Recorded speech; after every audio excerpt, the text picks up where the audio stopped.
Carrera Tips, Saturday, February 28, 2026, 3 p.m. ang simula ng karera.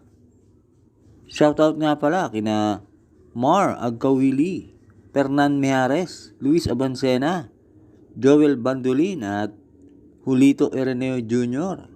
Happy racing sa inyo. Race 1, 3-year-old and above maiden race. Distance 1,400 meters na merong 6 entries. Start ito ng winner take all, races 1 to 7. Dito sa race 1, sosolohin ko na yung entry number 2, rookie player, sakay ni Opi Cortez. Tumakbo yan sa maiden stakes. Kung di ako nagkakamali na tersero yan. At meron niyang tiyempo na 1:27 sa 1:4. Kaya dito sa race 1, solo 2, rookie player. Race 2, Philocom rating base class 5, 17 to 41 split. Distance 1,400 meters na merong 8 entries. Start ito ng Peak 6, races 2 to 7. Dito sa race 2, pampromera ko yung entry number 7, Spaghetting pababa, sakay ni CP Henson. Bumaba ng rating base yan. At isa sa may best time na 1:27.2. At panigundo ko yung entry number 2, Antonio de la Mugis, sakay ni JM Storke. 2 runs ago, nanalo yan. At last run naman, napalima lang yan sa isang 1,200 meter race. Ngayon, 1-4 ang karera. Tingin ko mas angkop sa kanya ang distansyang 1-4. Kaya panigundo ko yan. Kaya dito sa race 2, pampromera, 7. Spaghetting pababa. Panigundo 2, Antonio de la Mugis.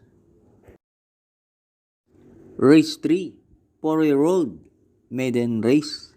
Distance 1,400 meters na merong 5 entries. Start ito ng Peak 5, races 3 to 7. Dito sa race 3, pampromera ko yung entry number 1, Queen Liam, sakay ni MD De Jesus. 2 beses gumawa yan ng 1:13.5 sa 1-2 sa kanyang barrier runs. At panigundo ko yung entry number 4, Sense of Joy, sakay ni JL Paano. Dati minamagaling nila yung kabayo na yan, kaya lang nagkaroon ng diferensya. Pero tingin ko nakarecover na yan. Sa tingin ko yan ang magbibigay ng magandang laban sa uno. Kaya dito sa race 3, pampromera, 1, Queen Liam. Panigundo 4, Sense of Joy. Race 4, Philocom rating base class 5, 17 to 41 split. Distance 1,400 meters na merong 6 entries. Start ito ng Peak 4, races 4 to 7. Dito sa race 4, sosolohin ko na yung entry number 3, Heroes del 96, sakay ni RJC Tabor. Nung February 11, nasigundo yan kay Misha at gumawa ng 1:15.4 sa 1-2. At yan si Heroes del 96, mas magaling yan sa distansyang 1-4. At buenas pa ang koneksyon. Kaya dito sa race 4, solo 3, Heroes del 96. Huwag na huwag kakalimutan mag-like and subscribe. At binabati ko nga pala ang ating mga members. Thanks for joining. Race 5, Philocom rating base class 4, 42 to 56 split. Distance 1,400 meters na merong 7 entries. Dito sa race 5, sosolohin ko na yung entry number 1, Circus Crowd, sakay ni Pabs Cabalejo.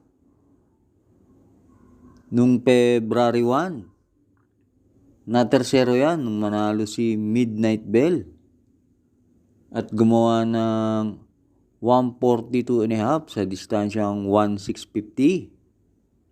At yung kabayo na yan, kahit sa maigsi o mahabang karera, sa mga stakes race, natitimbang yan. Matapang lumaban yung kabayo na yan. Kaya dito sa race 5, Solo 1, Circus Crowd. Last double na tayo, race 6. Pila Accumulating Base Class 5, 17 to 41 split.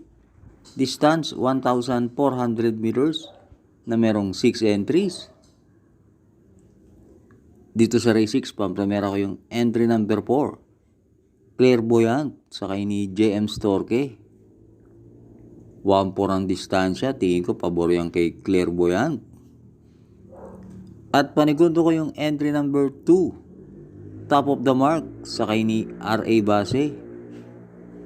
Yan naman si Top of the Mark lately, hindi naman pinipilit mauna yan. At malamang sa karerang to, bumandera yung 3 o 5. Mag-abang-abang lang yan sa tercer pwesto. Tingin ko, malaki panalo niyan. Kaya dito sa race 6, pampramera 4, Clairvoyant. Panigundo 2, Top of the Mark. Race 7, ang ating last race. Pila Accumulating Base Class 5, 17 to 41 split. Distance 1,400 meters na merong 9 entries. Dito sa race 7, pamprimera ko, tingin ko nakalalamang. Entry number 9, Babe in Hablat, sakay ni Mark Alvarez. 3 weeks ago, pinanalo ni Sarate yan. Tinalo si Miss Pinkerton. At panigundo ko yung entry number 5, Surplus Boy, sakay ni BD Fulgencio. Last run, tumakbo yun sa isang 1,200 meter race. Ngayon, distansya na niya, 1-4. Tingin ko, may tsamba yan. At kahit sa forecast, baka madihado pa yan. Kaya dito sa race 7, pamprimera 9, Babe in Hablat. Panigundo 5, Surplus Boy. Thanks for watching. Lalong-lalo na sa mga laging nakasubaybay. Good luck and happy racing.